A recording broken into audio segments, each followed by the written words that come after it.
Welcome to Queen of the Household. My name is Emily, and today I want to share with you really quickly how to have a clean kitchen, just a clean kitchen schedule. What do you need to do on a daily basis, on a weekly basis, monthly basis, and quarterly basis? So here we go.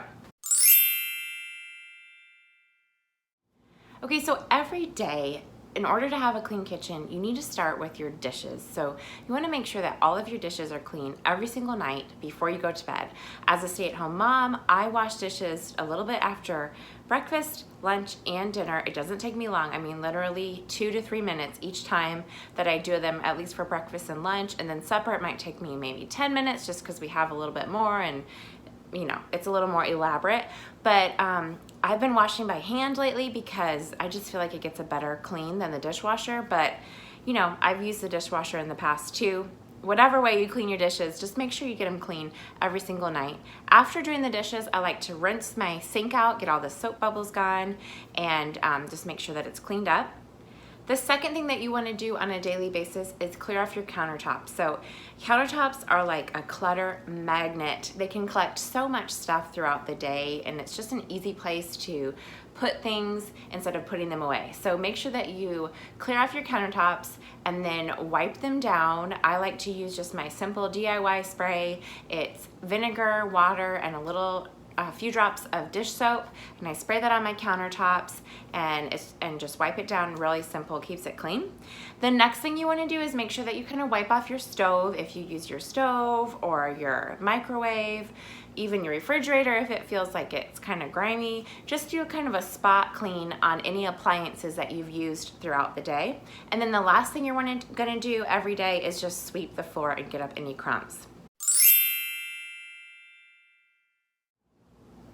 Now let's move on to weekly things to do to keep your kitchen clean. So one of the things that you're going to want to do is make sure that your appliances are wiped down thoroughly. So like I said earlier, you might want to do it just kind of a spot clean, but weekly, you know, go through your refrigerator and clean out any leftovers, wipe down the shelves, your microwave, your stove, just anything that kind of has some grunge that's been built up from the week, go ahead and wipe it down.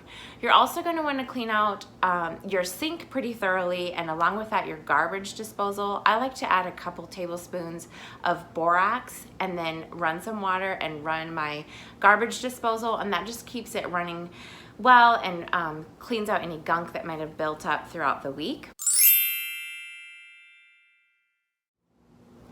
Now let's move on to monthly tasks in the kitchen. So if you have a coffee pot, you're gonna wanna make sure that you clean out your coffee pot once a month with vinegar. I have a video where I showed you step-by-step how to do that, and I'll link that below.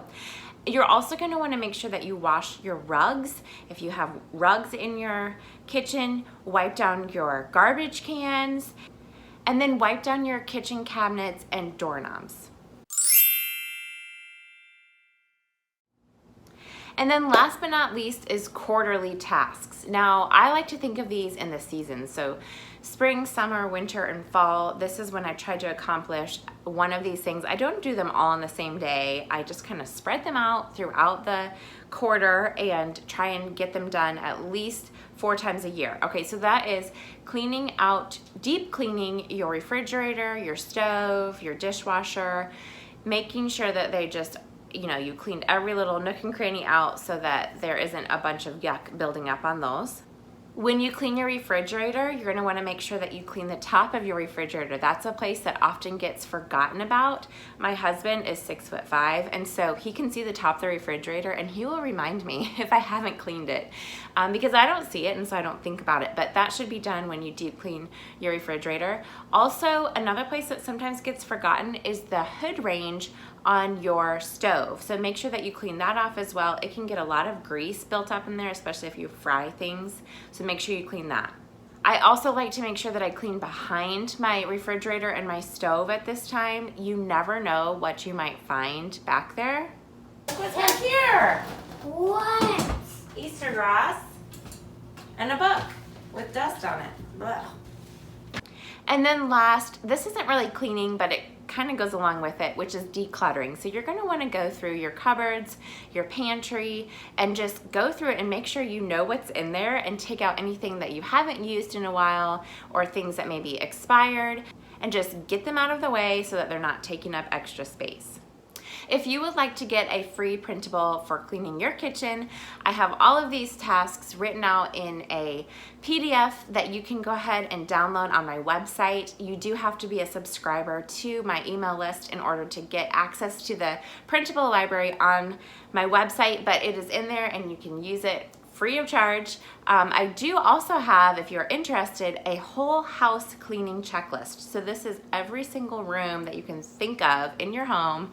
It has all the daily, weekly, monthly, and quarterly cleaning tasks organized for you in an easy to use checklist format that you can print off and use. It's available in my Etsy store, so make sure that you check that out as well. Thanks so much for watching. Make sure that you hit subscribe if you haven't, and that little bell will let you know when I have new videos coming out.